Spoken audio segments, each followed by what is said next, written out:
La haula. Tozi.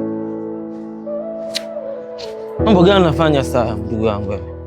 Yaani una hali yake bado unamwagia maji baridi mwanangu. Mbona kosa huruma mwanangu?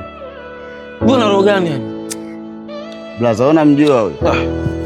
Unamjua nini? Mtu unafanya mambo ajabu unamwagia mtu maji sasa hivi. Unamjua huyo? Toka na ugwe wewe unamjua huyo? Ndio umwagia maji yani. Sikia, punguza ushauri. Hamna bwana, ushauri gani mtu? Punguza ushauri. Yaani ukimwona mtu yupo kwenye jambo lake punguza ushauri. Jambo takuja muue namna hii. Unamjua huyo? Sio vizuri bwana, hata kama ndivyo bwana. Mambo gani sasa hivi? Mtu unakosa hata huruma yani uko na gani hali ya nao sio? Kaka, punguza ushauri. Unamjua huyo? Sio vizuri. Yaani vitu vingine mnafanya binadamu sivyo, mnakosea. Sasa huyu ampeleka hata polisi, muue watu sasa hivi. Sasa huyu yani huyu mpige ushtakiwe ende polisi huyu. Huyu yani hana vyote mpaka haki ya binadamu huyu hana.